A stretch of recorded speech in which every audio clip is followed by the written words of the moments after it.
Hey everyone, my name is Nathan, and today I want to show you my brand new 2024 Lexus IS300. Alright, so let's check out the exterior. So this 2024 IS300 comes in this color as well. This color is called Caviar. It's a black paint, and as you can see, based off the sunlight, there's a lot of flake into it, which I personally think is a really cool color with that flake. And this car, since it's the ultra luxury package, you get the 19-inch alloy wheels, and then you also get the triple beam LED headlights. So the one thing that really catches my eye when it comes to this car, I would say, is the spindle grille. Now this is definitely a main Lexus thing, but I personally feel that this is one of the best designed vehicles Lexus has ever made, other than the Lexus LC 500, because that thing's just beautiful. If you take a quick walk around, you can see the body lines right here. I personally feel like they did really nicely, making the rear fenders a little more out to make it a little more sporty feel. And coming to the back, we can see that there are LED brake lights and LED reverse lights, but there's incandescent bulb, which honestly I feel it's all right considering the look of the back. I really like the back, and it has a full LED light bar right here, which I really think is really nice. Let's come into another walk around again. The 19-inch alloy rims. I love the multi-spoke look. The multi-spoke on these look amazing. One thing I would have really wished they would have changed is this turned into gloss black, because since I feel like it's sporty trim, it's not really sporty trim, but since it looks like a sporty vehicle, I feel like this car should definitely be fully blacked out. And yeah, that's all of the exterior. Let's check out the interior. So stepping inside the 2024 IS300, as we can see, it's a very, I would say, a very nice interior, but slightly outdated just with that screen and that stupid touchpad. But as we can see, the leather, this is really plush, soft leather, really nice. This is also heated and ventilated, which is, in my opinion, a really nice feature. And if you take a look at the door panels, we can see there's enough storage space for some snacks and water bottle. And it has and it's cushioned armrests, which I feel like it's a must for taller people, just for anybody in general. And I like the texturing that they've done here. It really gives a better depth to the vehicle. One thing I'm going to point out, I don't really like the gloss black here. I kind of wish this was flat black or matte black, just because a lot of fingerprints. This thing has 3 stages of memory seats, which is really nice. This is a 8-way adjustable seat with lumbar. And coming inside the interior, I would say it's a very comfortable, very simple interior. And yeah, that's mainly the main parts. I forgot one more thing. This car has radar cruise control, meaning that it will steer for you on the highway and everything. You just need to hold the steering wheel and it'll do everything for you. And we look at the main screen right here. Let's turn on the car. As the V6 comes to life, yeah, that's amazing. So this does have analog gauges because it's the IS300. If you want the digital gauges, you can look at the F Sport trims, because F Sport trims have the digital gauge. This has the analog one because it's the ultra luxury. If you went for the F Sport, you would get digital, LFA inspired steering gauge, which I really feel it's nice. But if you can live with this, then it's totally cool.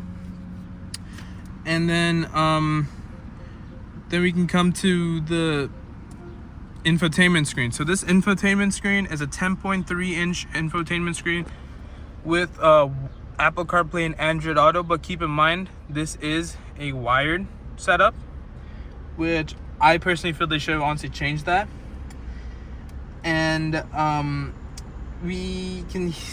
and this car also has the Mark Levinson sound system, as I've already mentioned. 17 speakers, dual zone climate control. I really like this. You can just scroll up and down. It gets a little annoying when you're driving because you're trying to pay attention to the road, right? So it's a little hard to scroll up and down. Other than that, very good AC.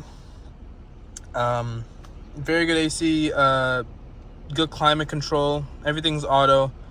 So yeah, that works out really nice. So we got the power button here, the volume button, and we got the tuning. It's not like anybody really uses that. And then I don't know why they still put the CDs in, which I feel is kind of dumb, judging by the fact we're in 2024 and they're still giving CDs. That's not the most ideal. All right, so now we'll come to the back and let's see the seating position. So the seating position is on my setting. So I'm 6 foot. I can relatively fit comfortably. I just sit a little bit high. Other than that, the seats are really nice and comfortable. And this does also have an armrest with cup holders, which is really nice. But the one thing I really don't like is this. If you're trying to put 5 people in it, it's going to be a struggle. Because, like, look how high it is. It's really near the vents.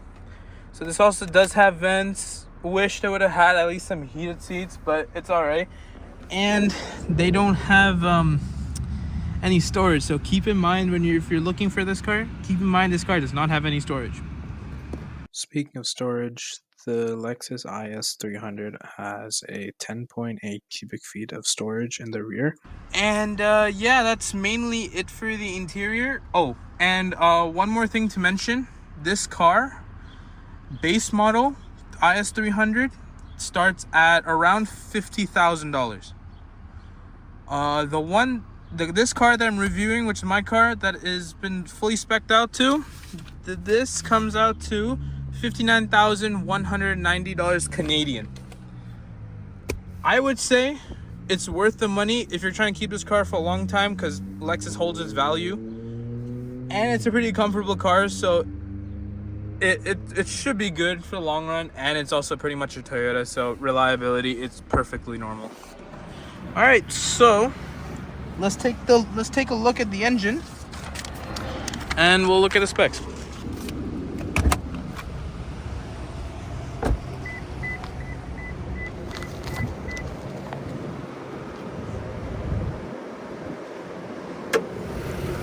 All right, so powering this car is a 3.5 liter NA V6, producing around 260 horsepower and 238 pound-feet of torque.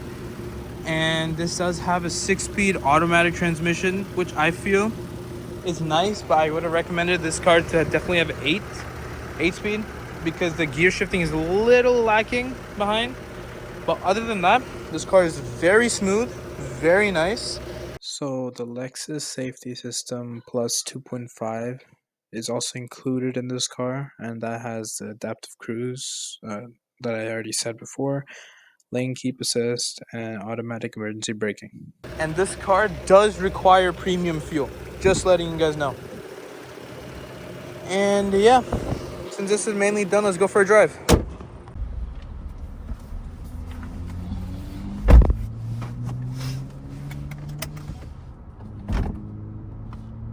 Alright, so driving the new IS300. It has a really good pickup in my opinion.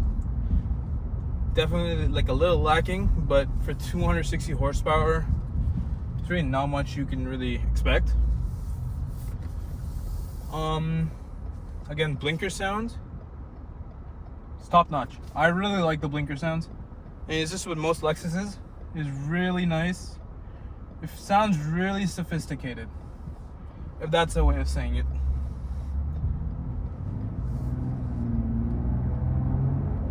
Yeah, and this has really nice pickup. The V6, it sounds amazing with the dual outlet exhaust. This thing purrs for sure. And yeah, this thing comes to a stop really nicely. The brakes are phenomenal. I'm relaxed in this. Those side bolsterings are so nice, so comfortable. This thing is a really nice car to drive, for sure. And I'll show you guys the acceleration just in a second.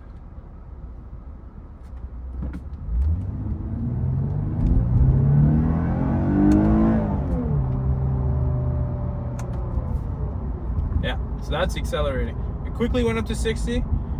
0 to 60 should be roughly around, I would say 6 seconds, 7 seconds. I will put the correct numbers on the screen. This car, smooth, really nice. Very good pickup. It's almost like a race car if you really think about it. Not really a race car, like a nice sports car, like a Mustang. But fuel economy on this is roughly city-wise it's like 12 liters per 100 kilometers, and then the highway-wise is like roughly 9. And also mainly depends on how you drive. If you drive like fast and like you press the pedals really hard, it's not going to be that good in fuel economy. But if you drive slow, you drive normally, you're going to get good fuel economy, even though it's a V6. And like I'm coming to a stop, this thing is so smooth. Like even with the 19-inch rims, yeah, yes, you can feel the bumps, but like it's nice, smooth. Like, even the hard bumps, the suspension like really cushions it really nicely. And I feel that's like the main thing for most of the buyers for this car, because it's like the main focus. You want a nice, comfortable, and smooth vehicle. And let's turn right here. And we're coming to some speed bumps right now, so I can show you like the comfortability. As you can see, the SUV goes up like that. Of course, the car will go up like that, but it's nice. It's smooth. It's not that firm. Like you look at like vehicles such as a Honda over there, that's gonna be really firm because the suspensions are not as refined as Lexus's suspensions, because Lexus is a very luxurious brand. Their suspensions are really good and they're tuned really nicely, even for sport vehicles. You can have it as a comfortable vehicle, and you can have it as this, but it's not allowed, really. And this car does also have eco mode. Honestly, if you really like driving eco mode, go ahead by all means, but I feel normal is like the best, because this in eco mode it kind of drags the vehicle a little, which is, if you don't really care about like performance wise, that shouldn't really matter to you. So like the steering wheel, it's responsive. It's really nice and responsive. It's not light. You can like actually turn the wheel. Like I'm just doing this and I'm like moving already, moving left and right, which I genuinely feel that's like a really nice touch with most Lexus vehicles. They're smooth, they're very nice. I'm going down the hill right now. It's so quiet in here. Like even though this car has like a loud acceleration, like a somewhat loud acceleration when you can hear, I think it's probably amplified in here, but it's nice, really nice, really nice. It's a simple interior, simple but luxurious interior. Like I'm not even putting that much effort in really for accelerating. This thing just accelerates. This thing wants to go. Like as you saw in the sports mode acceleration, this thing wants to go. It's really nice. And the gear, yeah. So that pretty much concludes my whole thing. This is my first video again, so I hope you enjoyed it. I'm definitely gonna try and bring some more vehicles in the future. Definitely gonna be checking out the Chevrolet Suburban, because I feel that's a really nice car. And yeah, thanks for watching. Much appreciated. If you can like and subscribe.